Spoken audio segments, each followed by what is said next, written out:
বিয়ের পর নতুন সংসারে পা রেখেছিলাম অনেক স্বপ্ন নিয়ে।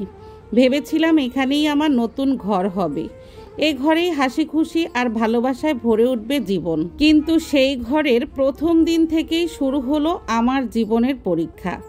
ননদের কথায় ব্যথা, শাশুড়ির চোখে দোষ, আর স্বামী সে তো মাঝখানে পড়ে থাকা নীরব দর্শক। ছোট ছোট ভুলকে বড় করে তোলা, প্রতিটি কাজে খুঁত ধরা, এসবের ভেতর দিয়েই দিন কেটে যাচ্ছিল। এক সময় মনে হচ্ছিল আমি কি সত্যি অপরাধী, নাকি আমি শুধু অচেনা এই সংসারের বোঝা। নতুন সংসার, সবাইকে চিনতেও সময় লাগে, আর সেখানে এই টানাপোড়েনের মধ্যে ভেঙে পড়েছিলাম আমি নিজেই।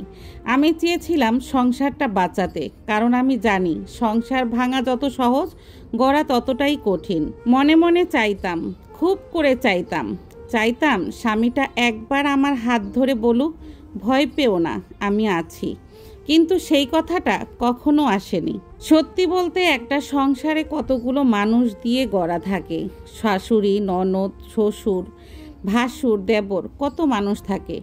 এই সংসার প্রতিটা মানুষ যদি আপনার বিপক্ষে থাকে, আর স্বামী নামক ব্যক্তিটা যদি আপনার পক্ষে থাকে, তাহলে কিন্তু আর কারোর দরকার হয় না। কিন্তু শ্বশুরবাড়ির সব মানুষগুলো যদি আপনার পক্ষে থাকে, আর স্বামী নামক ব্যক্তিটি যদি আপনার বিপক্ষে থাকে, তখন দেখবেন আপনার মতো অসহায়, আপনার মতো একা এই পৃথিবীতে আর কেউ নেই। নারীরা স্বামীর ভালোবাসা পেলে শ্বশুরবাড়ির সমস্ত মানুষের তিক্ত কথা সহ্য করে নেয়, আর স্বামীর ভালোবাসা না পেলে শ্বশুর শাশুড়ি হাজার ভালো হলেও তাদের ভালোবাসাগুলো নিম পাতার মতো তেতো লাগে। সংসার শুধু দেয়ালে গাঁথা ইট নয়, সংসার মানে বোঝাপড়া, সম্মান আর ভালোবাসা। যেখানে এসব নেই, সেই ঘর কখনোই ঘর হয় না, শুধু একটা চার দেয়াল হয়ে থাকে। মূল কথা হলো, সংসার বাঁচে বোঝাপড়ায়, ভাঙে অহংকারে। আমার সাথে আপনারা কে কে একমত অবশ্যই জানাবেন। আপনাদের সঙ্গে কথা বলতে বলতে আমি চুল তৈরি করে ফেলতেছি চুলের আচার। আর এই চুলের আচার তৈরি করার জন্য সম্পূর্ণ ইনগ্রেডিয়েন্ট আমার ছাদ বাগান থেকেই নিয়েছি।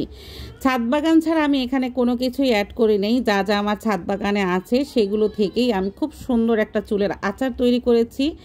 আর এখানে কি কি ইউজ করেছি সম্পূর্ণটাই তো ভিডিওতে দেখিয়ে দিয়েছি। আশা করছি আপনাদের কাছে ভালো লেগেছে। তো এই তেলটা কিন্তু অনেক উপকারী। এখন তো অনলাইন জগতে এরকমের চুলের আচারের তেল অনেক পাওয়া যায়।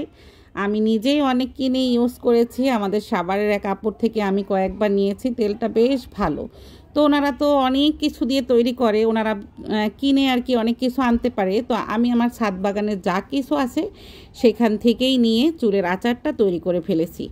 আমি এখানে অ্যালোভেরাটা দিতে ভুলে গিয়েছিলাম, সেই জন্য কিন্তু আমি অ্যালোভেরাটা আলাদা লোহার কড়াইয়ের ভিতরে করে নিয়েছি, সেটাও তো আপনাদের দেখিয়েছি। এই যে তৈরি হয়ে গেছে, এটা এখন আমি 7 দিন শুধু রোদে দিব।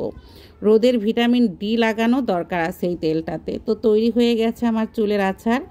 আপনারাও কিন্তু চাইলে এভাবে বানিয়ে নিতে পারেন। আপনাদের কাছে ভালো লাগলে অবশ্যই লাইক কমেন্ট করবেন। আজকের মতো বিদায় নিচ্ছি, আল্লাহ হাফেজ।